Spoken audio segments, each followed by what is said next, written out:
Praise the lord. ప్రభునామమునకు స్తోత్రములు కలుగును గాక. ప్రభునందు ప్రియ సహోదరి సహోదరులకు ప్రభునామములో శుభములు తెలియచేయుచున్నాను. ఈరోజు పాఠ్యాంశము కీర్తనల గ్రంథము 55వ అధ్యాయము 22వ వచనము. నీ భారము యెహోవా మీద మోపుము, ఆయనే నిన్ను ఆదుకొనును. ప్రభునామమునకు స్తోత్రములు కలుగును గాక. మన భారము ఏమై ఉన్నది? ఎందుకని మనము భారము మోసుకొని పోవలసి వచ్చి ఉన్నది? ప్రభు అయిన క్రీస్తు వారు చెప్పి ఉన్నారు కదా, నీ భారమంతా నా మీద మోపుమని చెప్పి ఉన్నారు కదా. ఎందుకని మన భారము ఏమై ఉన్నదో అది ప్రభువు మీద మనం ఎందుకని మోపడం లేదు?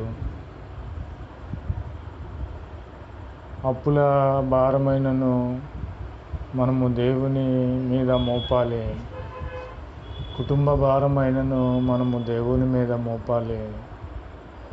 ఏ సమస్య అయినను ఏ భారమైనను దేవుని మీద మోపాలి. ఎందుకంటే ప్రభు అయిన క్రీస్తు వారే చెప్పి ఉన్నారు, భారము మోసుకొనిచున్న సమస్త జనులారా నా యొద్దకు రండి, నేను మీకు విశ్రాంతి కలగచేస్తానని ప్రభు అయిన క్రీస్తు వారు సెలవిచ్చి ఉన్నారు. ఈ మాట మనుషులైన వారు, గనులైన వారు, ఐశ్వర్యవంతులైన వారు, ధనవంతులైన వారు ఏమాత్రము కూడా చెప్పలేరు. నిజమే కదా. మీరు వచ్చి మీ భారం అంతా మా మీద మోపండి అని లోక సంబంధమైన మనుషులు చెప్పలేరు కదా. కానీ ప్రభు అయిన క్రీస్తు వారు చెప్పుచున్నారు, నీ భారము నా మీద మోపు, నేను నీకు విశ్రాంతి కలగచేస్తానని ప్రభు అయిన క్రీస్తు వారు ఈ యొక్క సమయంలో మనకు తేటగా తెలియపరుచుచున్నాడు. ప్రభునామమునకు స్తోత్రములు కలుగునుగాక. మన భారము ఎలాంటిదైనను ప్రభువారు మోయడానికి,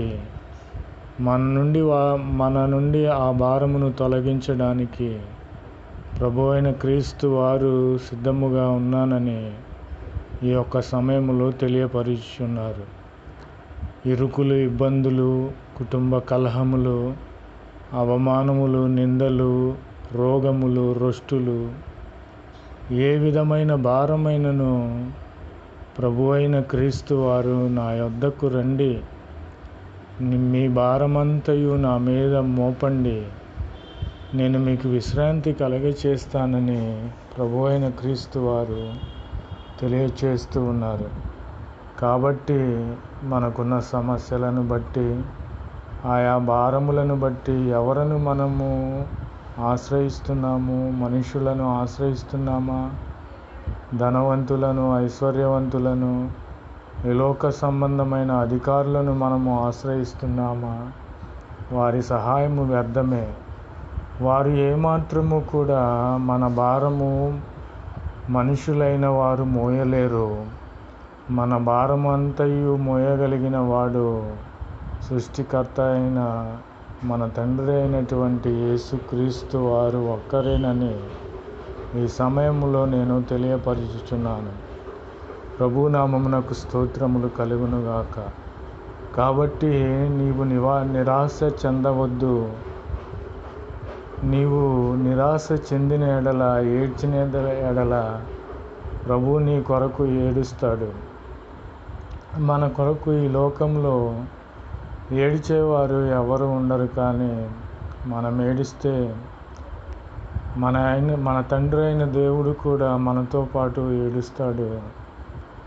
మనము బాధపడితే ఆయన బాధపడతాడు. మనము గాయపడితే ఆయన గాయపరుచుకుంటాడు. కనుక ఇక ఆలస్యము చేయవద్దు. మన జీవితంలో ఏ భారమైనను ప్రభు అయిన క్రీస్తు మీద మోపిన ఎడల, ఆయన మన కొరకే ప్రాణం పెట్టిన దేవుడు, సమస్తమును చేయగల సమర్థుడు. కనుక ఈ యొక్క సమయంలో ప్రాణత్యాగము చేసినటువంటి క్రీస్తు మీద, యెహోవా మీద మన భారము మోపినట్లయితే మన భారములన్నీ తొలగించి ప్రభు అయిన క్రీస్తు వారి ఈ సమయంలో మనకి విశ్రాంతిని కలగచేస్తానని తెలియపరుచున్నాడు. ప్రభునామమునకు స్తోత్రములు కలుగునుగాక. Amen, amen, amen.